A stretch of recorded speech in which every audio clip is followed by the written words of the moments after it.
ام المومنین سیدہ طیبہ طاہرہ سیدہ عائشہ صدیقہ رضی اللہ تعالی عنہا فرماتی ہیں، ایک دن میں دیکھا کہ حضور میرے حجرہ میں نہیں ہیں، تو میں حضور کو تلاش کرنے نکلی۔ جنت البقیع میں آسمان کی طرف سر اٹھائے حضور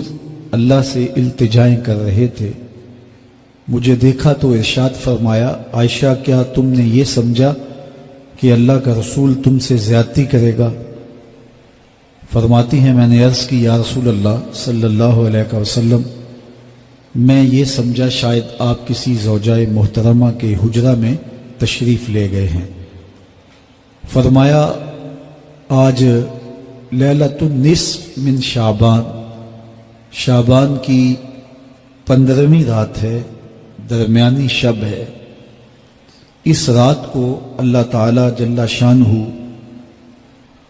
آسمان دنیا پہ نزول اجلال فرماتا ہے اور قبیلہ بنو کلب کی بکریوں کے بالوں سے زیادہ لوگوں کو جہنم کی آگ سے آزاد کر دیتا ہے۔ قبیلہ بنو کلب عرب کا بہت بڑا قبیلہ تھا جو بھیڑ بکریاں پالتے تھے اور لاکھوں کی تعداد میں ان کی بکریوں اور بھیڑوں کے ریوڑ تھے۔ تو اس قبیلے کی بکریوں کے بالوں سے بھی زیادہ گناہ گاروں کو جہنم کی آگ سے آزاد کر دیا جاتا ہے۔ تو یہ وہ بابرکت شب رحمت ہے، شب نور ہے، جس کے دامن میں اتنی برکتیں ہیں کہ کوئی محروم نہیں رہتا۔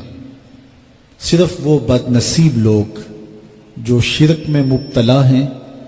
جو سخت کینہ پرور ہیں، جو قطع رحمی کرتے ہیں، قاتل ہیں، عادی شرابی یا بدکار ہیں،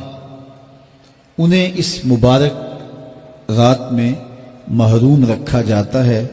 ورنہ اللہ کی رحمتوں کا عموم اس بابرکت راتوں میں اس قدر ہوتا ہے کہ کوئی گناہ گار جو اس کے حضور ہاتھ دعا کے لیے اٹھاتا ہے اور اپنا دامن پھیلا کے اس کی رحمتیں مانگتا ہے، اسے محروم نہیں رکھا جاتا، بلکہ اللہ سب گناہ گاروں کو جہنم کی آگ سے آزاد کر دیتا ہے۔ ایک روایت میں آتا ہے کہ اللہ لیلۃ النصف من شعبان، شعبان کی 15ویں رات کو آسمان دنیا پہ اپنی رحمتوں سے جلوہ گر ہوتا ہے اور فرماتا ہے کوئی رزق مانگنے والا، میں اس کی جھولیاں بھر دوں، ہے کوئی مغفرت طلب کرنے والا، میں اس کے گناہ معاف کر دوں، ہے کوئی مجھ سے عافیت مانگنے والا، میں اس کو عافیتوں سے نواز دوں، ہے کوئی فلاں چیز مانگنے والا، ہے کوئی فلاں چیز مانگنے والا، اس کی رحمتیں آواز دیتی ہیں اور یہ آواز غروب آفتاب سے لے کر کے طلوع فجر تک مسلسل بندوں کو دی جاتی ہے، اور بندے اس کے حضور اگر دستے طلب دراز کریں، اپنی جھولی پھیلائیں، تو اللہ تعالیٰ ان کو ان کے مانگنے سے بھی زیادہ عطا فرماتا ہے۔ اس امت کو اللہ تعالیٰ نے اس طرح کی راتیں دے کر کے مغفرت، بخشش، غفران اور رحمتوں کی فراوانی نصیب کی ہے۔ میرے حضور نے ارشاد فرمایا ایک شخص صبح سے لے کے ظہر تک مزدوری کرتا ہے، اس کو ایک کی رات ملتا ہے۔ ایک ظہر سے لے کر عصر تک مزدوری کرتا ہے، اس کا وقت تھوڑا ہے لیکن اس کو بھی ایک کی رات ملتا ہے۔ اور تیسرا شخص عصر سے لے کر مغرب تک مزدوری کرتا ہے، اس کو 2 کی رات ملتے ہیں، جبکہ اس کا وقت دونوں سے کم ہے۔ فرمایا پہلی مثال یہود کی ہے، دوسری مثال نصارہ کی ہے، اور تیسری مثال میری امت کی ہے کہ اس کو تھوڑے عمل پر زیادہ ثواب دیا جاتا ہے۔ تو یہود اور نصارہ نے اس پہ برا منایا، تو حضور علیہ السلام نے فرمایا کہ اللہ نے ان کے اجر میں تو کمی نہیں کی، لیکن مسلمانوں کو زیادہ اجر دے دیا، تو یہ اس کی کرم نوازی ہے۔ تو یہ تھوڑے وقت کی عبادتیں اور چند راتوں کی بیداری اور مخصوص اوقات میں اللہ کے حضور عبادت و ریاضت ایک گناہگار کو کہاں سے کہاں تک پہنچا دیتی ہے، اس کے گناہوں کی معافی کا ذریعہ بھی بنتی ہے اور درجات کی بلندی کا سبب بھی۔ دیکھیے لیلۃ القدر ایک رات 1000 مہینے کی عبادتوں سے بہتر قرار پاتی ہے۔ اسی طرح دیگر مواقع ہیں